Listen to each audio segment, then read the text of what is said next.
Continued from Thaddeus and Tarquinus playlist. Hard choices.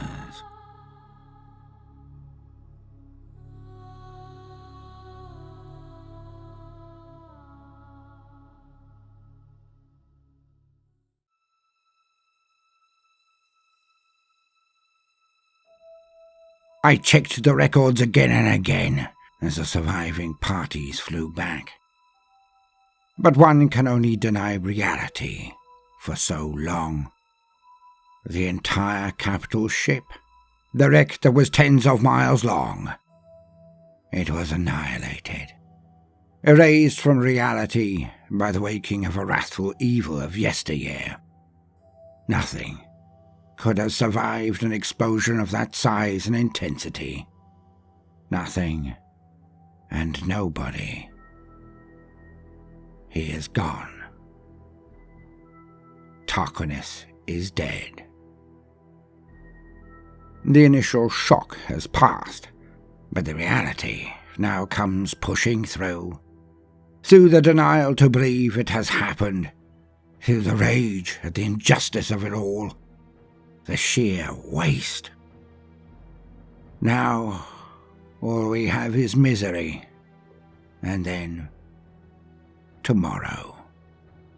How to continue? That was always the tough bit for me.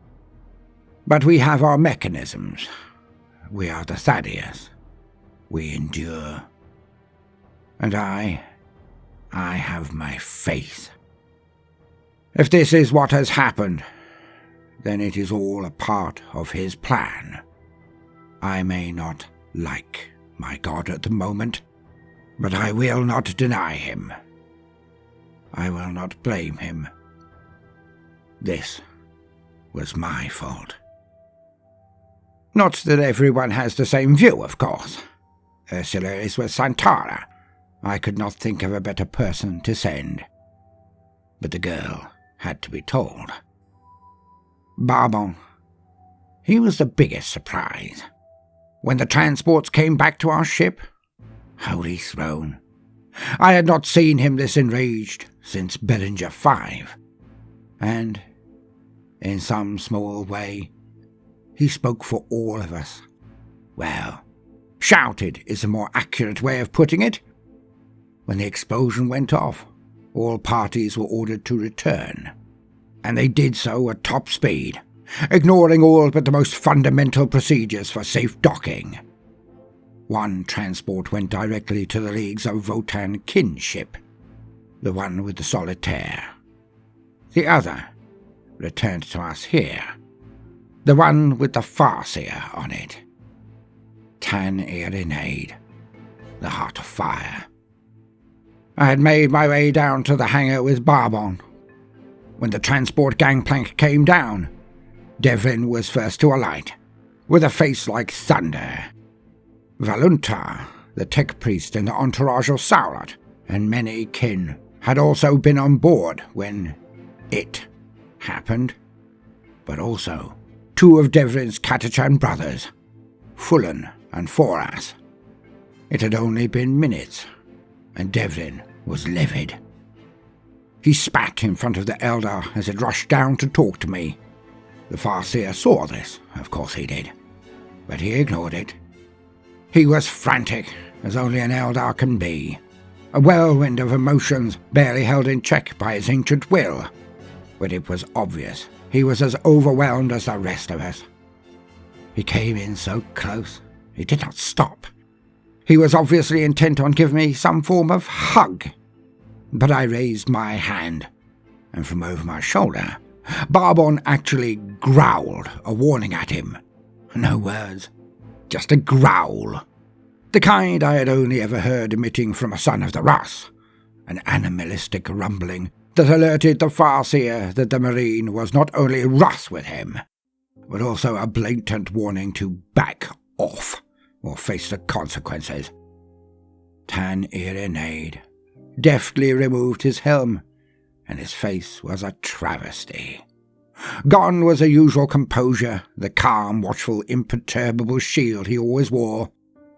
His eyes were wide, and his face was a parody of our own.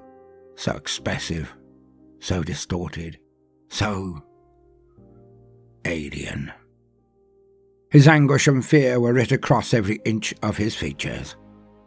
With watery eyes, trembling lips, he barked, "Thaddeus, I feel your pain, but we cannot delay. We must leave this place immediately." "What happened out there, Farseer?" He stiffens at the formality. He blinks and backs off one pace as he explains. "Someone woke up an Ingir, a star god. We must leave, Thaddeus, and we must do it now." I look at him through narrow eyes. In hindsight, I will regret these words, my attitude, but I state them anyway. "I thought you Eldar defeated the old enemy. I thought it was the mystic might of the Eldar that chased them into their slumber. Isn't that what you told me?" He looked perplexed. Then he looked down and closed his eyes as he responded.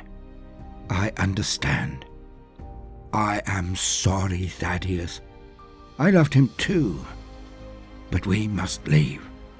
I, single Farseer, am no match for what could very well be an Ingir, even if it be only a shard. It is a risk we cannot take." "How certain are you of this, Eldar?" He looks at me plaintively, but sees my cold glare. I cannot mask myself. I do not even try. The shock was still too fresh. His attitude changed. He pushed back his shoulders and stood tall, and locked me with his most serious and sterile stare. "I am a Farseer of Craftworld and Noon. I know my past lives. I am not a match for an Ingir. Not now, not even at my prime. Not alone. If it returns, we are doomed. If this venture means anything, we need to leave. Now." I nod, then open up comms to the bridge, and to my counterparts, Saulet, Vermilia, and Karl Antrad. "We must jump away. Antrad, send out the coordinates, and then lead the way. There can be no delay. We make 3 jumps. We need to put distance between us and this place." The Farseer nods. His mouth opens, but I turn my back on him as I walk away and state, "We will debrief later. Not now." For the life of me, I was cruel, for I did not do anything to stop what happened next. Barbon did not instantly follow me, as he glared at the Farseer and spat at him.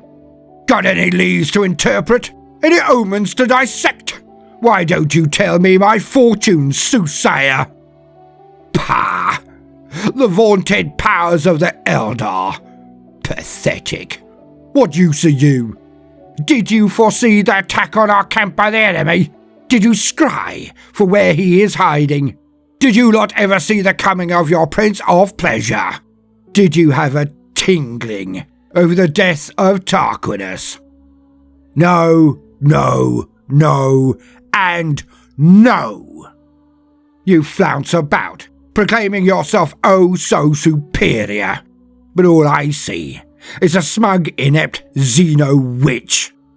You, like your entire filthy, dying race, are pointless. The galaxy will be a better place when you are finally wiped out." The Marine waits for a retort, but, thankfully, the Farseer knows better. None comes, and Barbon swivels and follows me. A guilty pleasure. But I enjoyed him doing that. Saying what I could not. For I know Tanarian Aid mourns as much as I do. Yet, did Barbon lie? Where were the prophecies? Where was his prescience? I will never trust to it again. As the Farseer said himself, they are a guide, a warning. So if they do not warn against such tragedies, what use are they to me? To us? I coordinate our jumps and witness them, holding order and projecting calm. I keep it together. I must. There is no choice. It takes many hours before we are considered out of the woods. Barbon is with me, standing at my side throughout it all, quietly seething. He reflects my own shade this day. For that, I will always love Barbon. He confronts his emotions head-on, but never lets them guide his actions. Did he tear strips off the Eldar for himself, or for me, Devlin, Ursula, and Santara? In any case, I have been thinking, not about him, not my boy. I cannot do that yet. I shove those thoughts and feelings deep down. I will unravel them soon, but not yet. When our small flotilla of ships is safe, we both go down to my quarters. We do not speak a word in all that time, nor when we walk, not when we enter my quarters, and I press the hidden control to open up my inner sanctum. Most Imperial ships have larger command quarters, but by design, this one has its hidden chamber, where I keep my most sacred panoply, where I have the book. Stood on plinths are a dozen misdirections. Lights shine down on them, emphasizing them to fool any would-be thief. One can never be too cautious. Something I should have remembered when I agreed to Antrad and the Kin's little adventure into the unknown. I should have had my wits about me. I failed, and I was punished. I will not do this again. I walk to an unobtrusive region, to an unlocked desk, one that is trapped in a dozen ways, spelling certain death for anyone who has sat here, anyone who rummaged through this bland book repository. Only Barbon and I know the way to open this without certain death. And so, I do. Barbon has been my shadow for all this time. He now breaks the silence as I take out the book and start to flip through its pages.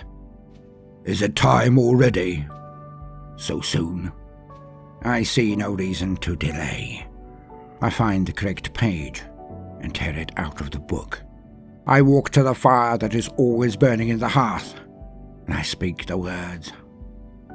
I, the Thaddeus, summon thee in my time of need. The world will bend, reality will shatter, space will fold, and minds will blur. All things will conspire to bring you to my side. And then I throw it into the fire.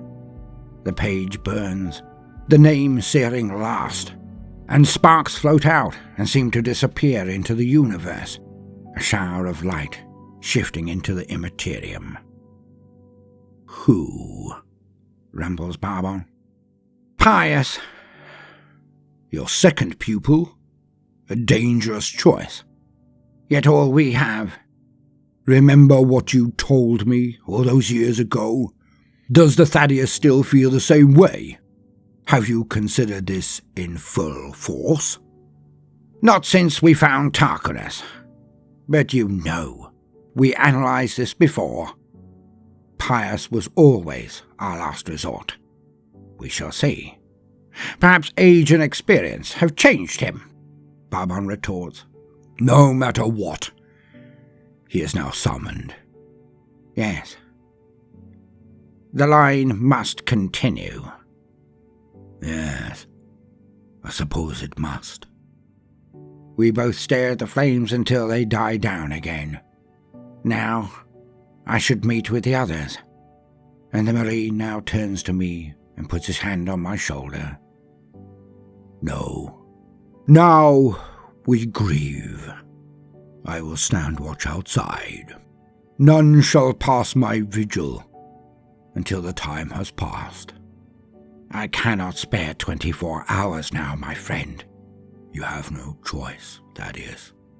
If you do not do this, we both know what will happen. After Somash, you did not give yourself the time, and it told. You cannot afford to be anything less than your best, Thaddeus. Not just our family, but the entire venture leans on you, even more than Sowlet.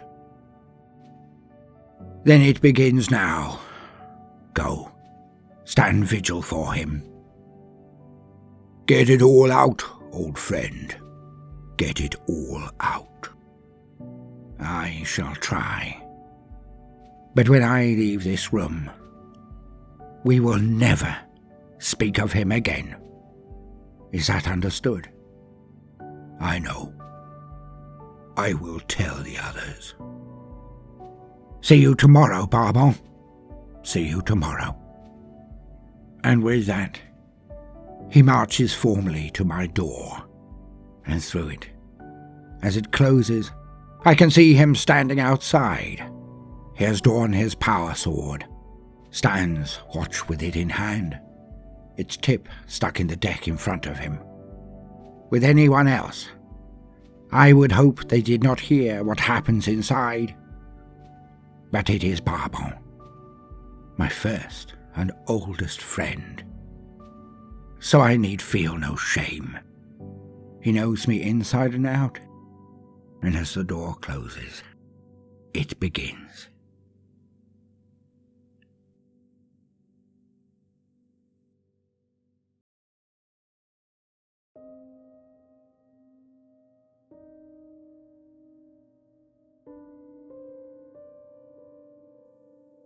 I do not understand.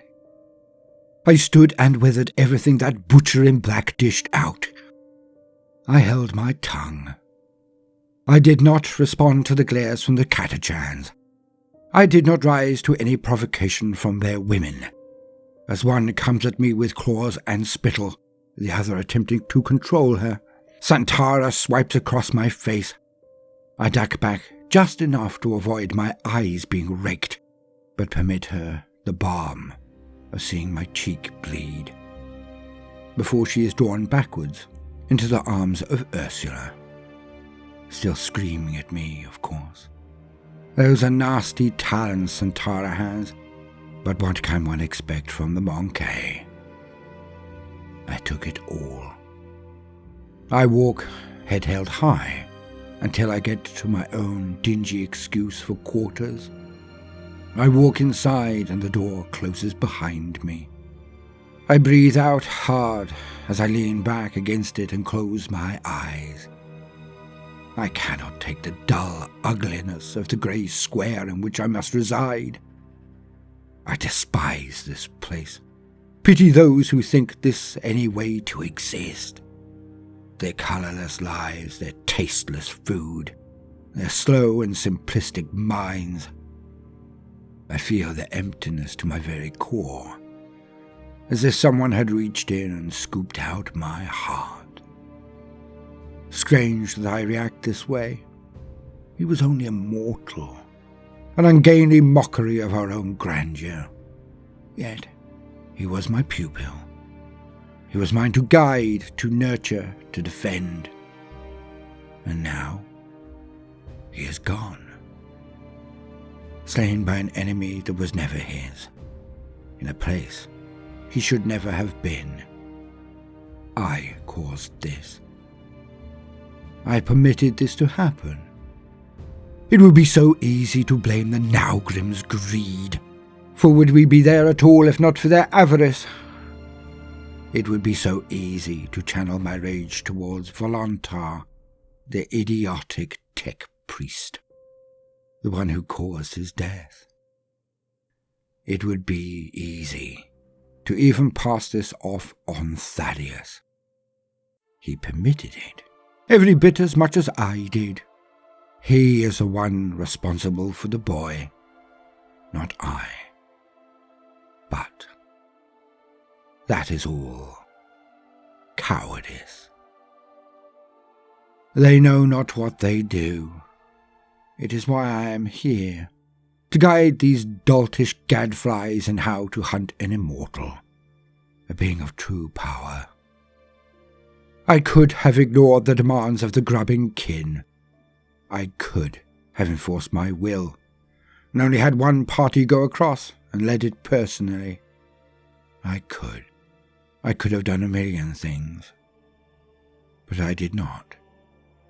He was not ready. Now, he never will be. I did this. My strength gone, my heart heavy. I slide down the door and close in on myself. My head in my hands, my face wet with the inevitable. I have failed them all. Tarquinus was the secret weapon that might have evened the odds. The chances of success were always slim, but without him, without our diamond in the rough, the probability of success is now as thin as the monofilament fibers of the Harlequin's kiss. And the enemy will stand amongst the legions of chaos in the Ranadandra. I have failed them all. Not just my pupil, not just my friend, Thaddeus, not just our cause. I have failed my allies, my craft world, my family, perhaps even my very race. I sit, unmoving, for what feels like an age, looking within and despising what I see. I am nothing. I could don my helm and never take it off. Put that shield between me and the universe, between myself and my actions. I am a farseer. I have walked the path of the warlock, some of the paths of the aspect. I could do this. Sever myself from my heart and become the statue within that I am destined to become in form. Cowardly. I am better than that. I am the heart of fire. Yet now I feel the fire's gutter out. Where is my rage? Where is my ire? Where is my passion? I sit and I hate. I hate enough for everyone. I hate myself. Then the droning horror of interruption clamours at my door. A chime they think pleasant scratches its claws across my eardrums. An interloper.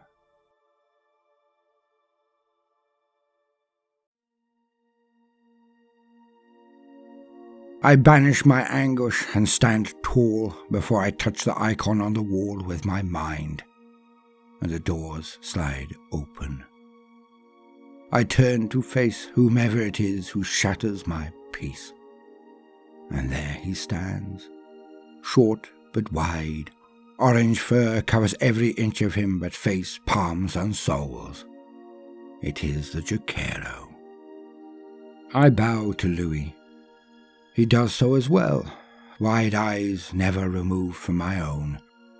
He then offers me his hand. He does not step inside. He just stands there. And, after a deep sigh, I take the paces required and place my delicate digits within his mighty grasp. His hand covers my own. Despite his strength, he is so gentle. Yet, he is insistent. He squeezes just hard enough to show me comfort, but also, when he does not let go, I know he is subtly telling me that there is nothing I can do short of extreme violence that will make him relent. He tugs at me gently, and I do not fight him. And so, I am guided down corridors I know all too well, for he takes me to the only other room in which I have spent much time in this tortured, twisting thing of dead minerals and metals. He walks me to the quarters of Tarquinus. I look down at him. I try to let him know with my eyes that I do not wish to go inside. And Louis, He looks at me with such kindness.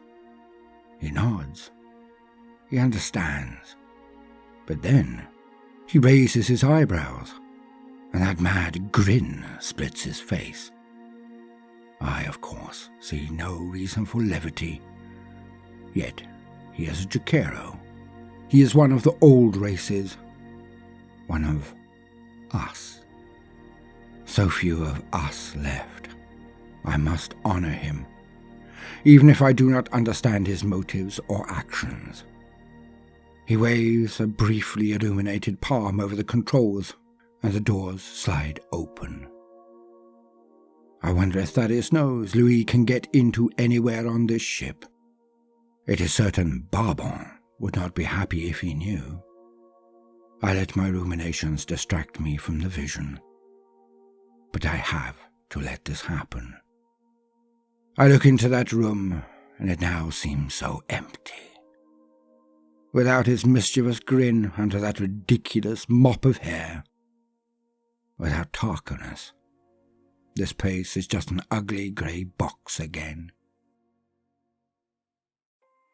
Yet Louis gently tugs again as he walks inside, and I follow. It is then that the orange ape points at the bunk. Still holding my hand, he tugs on it slightly again, emphasizing the action. And there is a pristinely made bed. He was always so fastidious about writing it before he trained. With everything else so ramshackle and messy in his room, I always wondered why his bunk was so high in his estimation. I see nothing. But then Louis tugs at me again, and gesticulates harder than before, and grins. He points to Rebute, the small gyrinx that is curled up on the bed, sleeping as if he had no care in the world. Louis releases my hand, and I shrug, sighing. I do not understand. Louis rolls his eyes, and then walks calmly to the cat.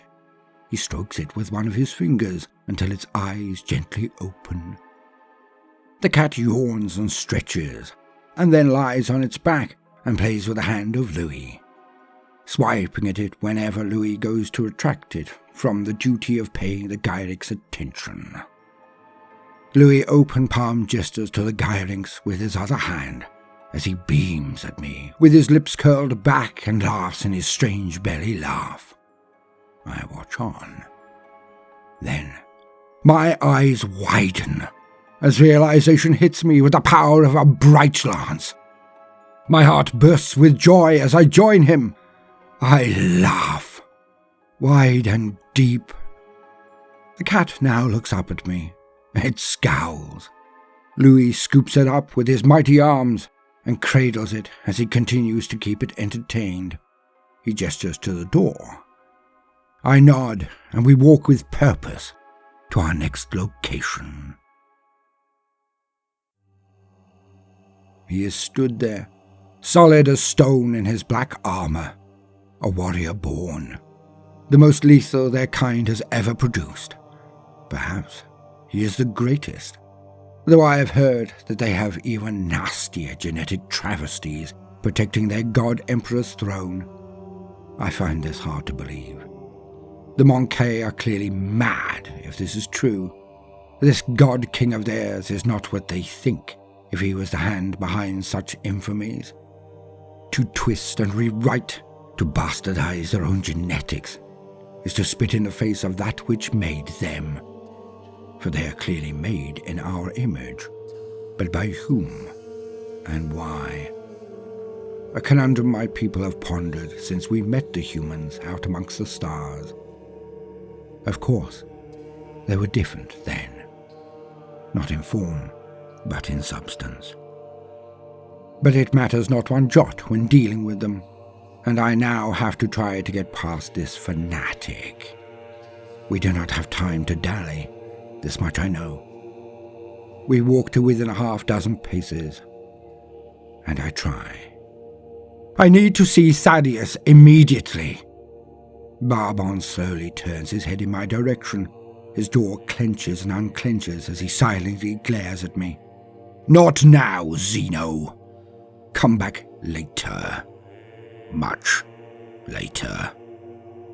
Louis blows a noise and glares up at the Marine, every bit as angry as his target seems to be. Time to try again. "Barbon, you do your master no service by impeding me. I must speak with him."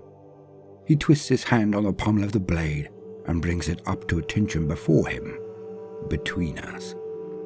Though every fibre in my being screams at me to do so, I do not step backwards. "I tolerate a lot for Thaddeus, because I swore an oath to him. But I also swore other oaths. You breached 2 of them, Zeno Witch. If you attempt to get me to breach my vigil, that would be an act of sacrilege, and that would make you a heretic. Add that to the other 2, and I will have no choice but to breach the oaths to Thaddeus and to retain my honour in the first oaths. You can fawn and beg Thaddeus' forgiveness when he emerges, not 1 second earlier. Now, I state for the last time, go away, before I do what comes naturally." To punctuate the moment, he flicks a switch with his thumb, and energy crackles down the edge of his blade, one that is wholly too close to Louis and I for comfort. He has ignored the orange ape in all of this, but I know he is aware. The statements were for both of us, of course, and he is not going to change his stance or what he passes for a mind. Louis shrugs and turns around. I follow him, somewhat crestfallen if I am honest. Why does ignorance always thwart them? Whenever I feel the Monkey could have potential, could rise from the self-inflicted ashes of ignorance, they invariably let me down. When we pass through another hatch and are beyond the hearing of the Space Marine, I wheel on Louis. "Well, that could have gone better. We don't have long, do we?" He looks at me dolefully and shakes his head. "You know them better than I. Who can get us past Barbon?" Louis scowls and his eyebrows knit together as we walk, deep in thought. Louis stops and shakes his head. I also stop and wait for his answer. He puts a cat on his shoulders now, then punches one fist into the palm of his other hand. My eyebrows sweep up as I stand there agape. "You want us to fight our way past Barbon? Then why are we walking away?" Louis now looks as shocked as I am. He shakes his head frantically and looks at me like I have lost all sanity. He then makes a motion with his hand, slowly moving it up while flat, and it banks and rises. "We need a shuttle. Can their small ships enter the immaterium? We are many jumps distant now." He smiles and rolls his eyes, then changes the hand into a finger, hovering through the air, then motions with the finger to land within his other fist. He then makes it move in a stepping stone motion 3 times. Ah, I understand.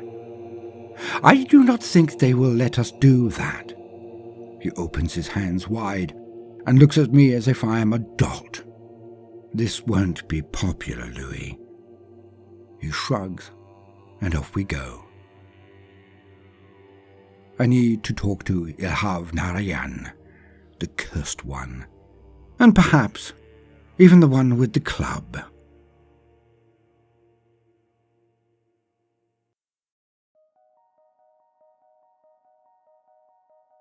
My room is a wreck, but that doesn't make a difference when the lights all turn red and the klaxons blare out.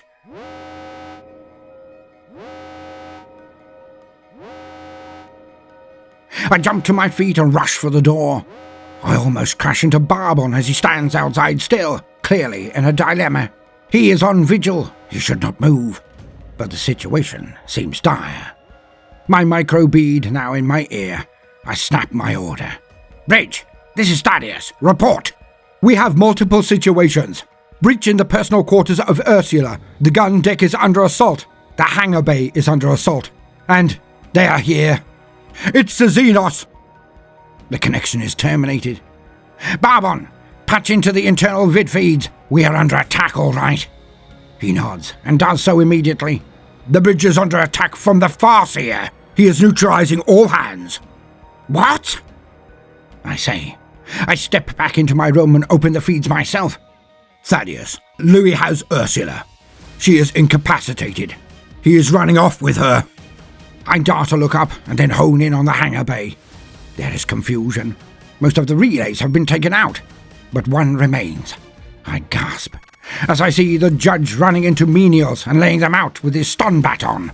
He's marching through them like it was a parade. Gunnery bay, look, says Barbon. I switch feeds and gasp again. A shining ball of light and darkness is zipping through the deck at speeds I can barely follow. Each time the lights engulf a man or woman, they are dropped. I cannot see what is doing this, but it doesn't take a genius to figure it out. The speed, the lights, the impossibility of it all. It's a solitaire, and if uninterrupted, within minutes there won't be a person standing in the entire deck. For a second, my heart fills with pride. The Serfs do not run or cower. They charge at it. Holy throne. They cannot do anything to stop it, yet they still try. I must remember to grant them extra grog rations for this. Barbon barks. Devlin and the catch giants are locked in their barracks room. They cannot get out. The door is welded shut. Emperor's balls. This was planned to a T. What the hell do we do? Fight. That's what. You cannot face the dancer. I will do that. Oh, just leave me with the Farseer then, eh? Great! Barbon winks at me. Break out Devlin and take out the judge. Then we meet up and deal with the witch together. I can work with that. If I come across the ape, it's dead. We don't know why they're doing this. And it doesn't matter. Either they are traitors working for their enemy, or they are cowards trying to flee. Either way, we cannot hold back. I lock eyes with him. Spare where you can, my knight. No matter the cause, I want to hear it from them myself. No promises, but I will try. With Louis, at least. Indeed. Don't pull your punches with the jester, or you won't survive. Of that, you can be certain, shouts Barbon, as he is already halfway down the corridor, heading towards the gunnery decks. I grab Matilda and my blade, then peg it towards the barracks. I try to contact the bridge again, but it's static. No wonder. If the Farseer has been there, I simply cannot believe it. I don't know the solitaire well, who would? But the Heart of Fire? Louis? This is almost too much to bear. What the hell are they up to and, more importantly, why? No time to think of that as I make it to the barracks, but I take the time to send in a brief message over the comms. Stand back from the door, it's about to get real hot. I then level Matilda and let out a healthy few shots at it. The fire slams into it and burns a few inches in. The next 2 or 3 shots finish the process. A superheated sludge is all that remains as a pool at the bottom of where the reinforced door once stood. The gents are standing back, but as soon as the drips of molten metal slow and seem to stop, they jump through one at a time. I hear a yelp as one of them is caught by a small splatter, but it is not lethal, an arm wound, a small one. Devlin is livid as he bites off. What's going on, Thaddeus? Who's hitting us? The Eldar! And Louis! Devlin's eyes widen and then darken again. Louis? What the hell? They've got Ursula. We need to be swift as the wind. Let's move! Move, move, move! Devlin bellows at his friends, and we charge towards the hangar bay. Barbon snaps off. The gunnery deck is a mess. He's taken them all out and moved on. Every last one, Thaddeus. Gotcha. Double back. Meet us in the hangar. We are 2 minutes out. I'll be there. Don't you dare go in without me, old man. I run as fast as I can, my heart in my throat, my chest on fire. Not her too. You will not take my girl as well. Why? Why? I cannot understand. I go through as many possibilities as I can while keeping sharp, my attention focused on every hatch, ladder and stairway. I cannot be slowed. Even so, the jungle fighters outpace me. I hear gunfire resound as I approach the doors to hangar bay. Barbon screeches around the corner, not missing a beat as he ducks through the door and rolls sideways again. I crouch as I head inside and take up cover immediately, popping up to take a quick look at the madness in front of me. And what a sight is before mine eye! The judge is hiding behind cover and snapping off shots to keep us back. The jungle fighters are firing off controlled single shots, desperately attempting to avoid hitting Ursula, she who is being taken towards the active ship. That blasted traitor judge must have prepped it, as the lights are on and the gangplank is already down. Of course, Ursula is unconscious, being held by Louis. At least, he seems to be carrying her with both arms, so that she is in front of him, not used as a shield by being over his back. A lasgun shot slams into Louis's back, but he is wearing his own parody of power armor. He does not miss a step as he keeps running and sometimes bounding to keep hits to a minimum. He screams at the Farseer, who then steps in to protect him. As Louis slides across the ground near the Eldar's boots, he comes under the shield that the Farseer has erected. Runes of power flash as the Catajans hit him again and again. Each time a golden word in Eldar is shattered and another shield gone. But I know from bitter experience, these are hardly his most powerful wards, and he can do this all day. There is one fighter not yet here, but he proclaims his presence with gusto. Standing in the doorway appears Bartholomew, the largest and gnarliest of the lot. Well, sans Devlin, of course, but that's another story. He cries out, warning his friends, I think, then lets loose directly at the Farseer. And a line of power comes out and smashes a dozen wards in one hit, as Bartholomew lets rip with a las cannon. The Farseer takes a few skipping steps forward, and then hurls his spear. The thing becomes fire and light and burns through the air, moaning as it comes. All who see it are blinded for a second, as I watch it come on with a sense of dread. Bartholomew is a dead man. Or he would be, if the spear hit his torso, but it does not. It slams into his shoulder, and Bartholomew wheels and falls, grunting from the pain. A waft of burning flesh now billows across the hangar bay. The spear returns to the Eldar warrior, as he then lets it fly again. This time it zips forward, but before many can duck or dodge, it has torn the las guns from two more jungle fighters, their sizzling weapons cut in half. Without a second of deliberation, they both bring out backup weapons. One has a bolt pistol, the other a combat shotgun. Both now stalk through cover, trying to get closer. The judge is taken off his feet by a shot, but his armor diffuses the power, and he is merely smoking as he rises again. And then it gets worse. Louis is up the gangplank, and Barbon now moves, charging the lot of them. He bounces from side to side in the loping run of the Astartes, confusing even the Farseer's aim. Its spear streaking past Barbon, but very low. Aimed at his legs, maybe? But Barbon is flying at him like a cannonball.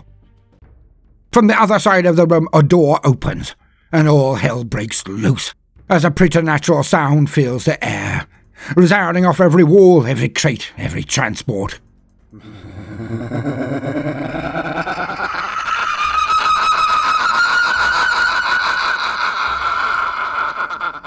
It is like the very room is laughing at us as a solitaire arrives. He is every bit as fast as Barbon, possibly more so, and he eats the distance between them. Barbon strikes at the Farseer thwarted by a succession of nimble backflips, but the onslaught is ended when the Farseer bounds into the air, and Barbon is instantly assaulted by the ball of light and shadow. The solitaire comes in hard. From attack to defense, Barbon now parries a full 24 attacks, each one closer to him than the last. The dual blades of the solitaire blur so that I cannot make them out. I stand up and do what must be done as I walk forward in plain view. I level Meltilda at the Farseer and open fire. The first blast hits his shields and crushes them like so much paperwork, but he is fast. He brings them online again and again as I move forward firing. The Catachans now concentrate more on advancing and on keeping the judge's head down, which he does. He has zero choice with so much coming at him. Louis is gone. And then I see his face in the cockpit of the transport, and it begins to rise off the deck. Curse him. The Farseer is now backing away fast, his feet on the gangplank when Matilda runs dry. I drop her and draw my pistols and run and gun at him. No bloody mercy. But I am somewhat distracted by a display that beggars belief. A once-in-a-lifetime view that is even more amazing than that which I witnessed on the vids from Ultramar. Barbon is moving so fast he is a blur, a black blur, fighting against one of rainbow lights and darkness. The steady suit of the Solitaire breaks up his outline, but Barbon is one of the best.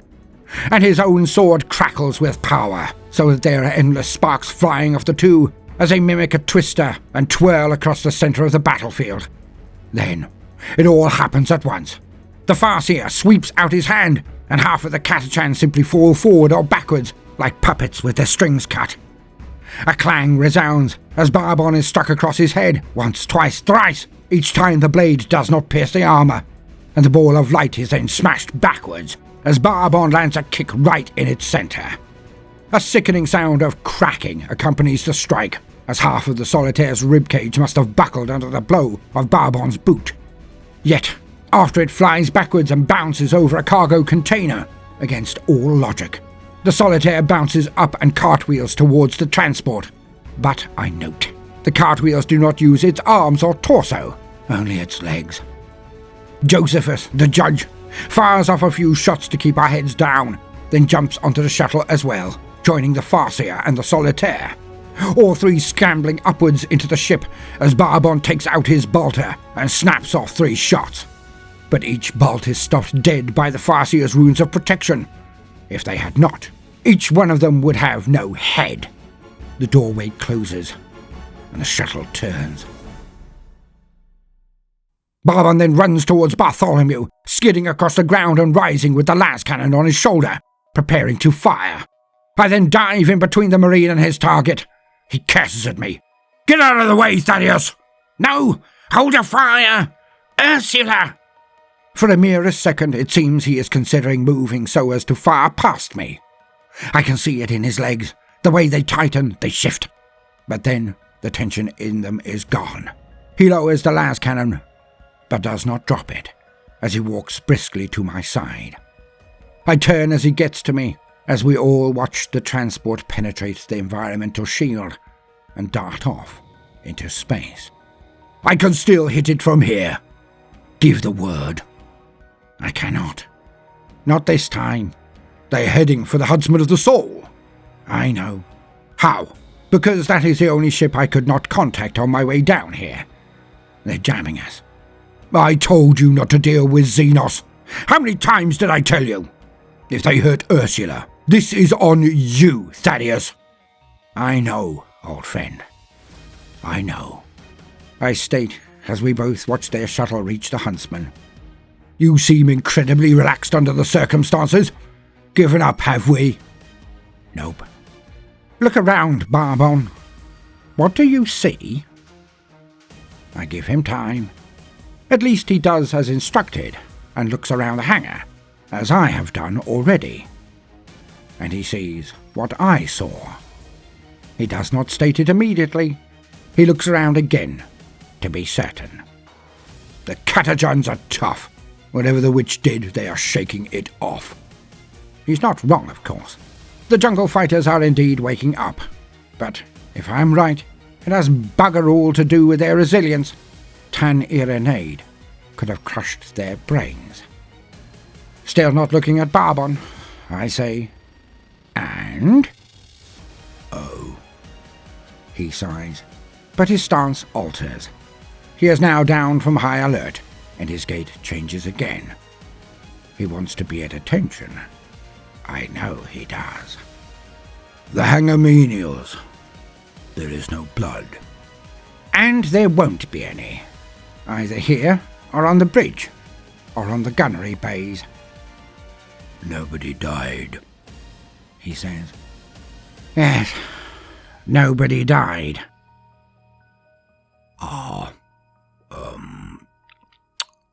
Well. Well? I sigh dramatically as I slowly put my pistols into my holsters and cross my arms over my chest. The boot tapping comes unbidden. We witnessed the huntsmen tear a hole in the warp and slide through. They are gone, which means they had an accomplice on that end already. Either the navigator or the new captain. Perhaps both. Indeed, my friend. So, do you have something to tell me, Barbon?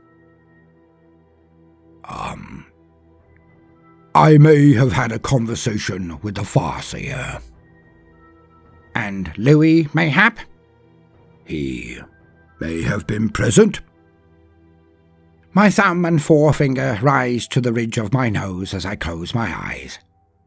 The tapping increases in speed, and out it slips.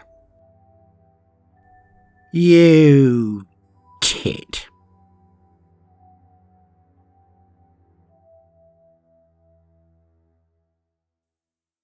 To be continued. Monthly.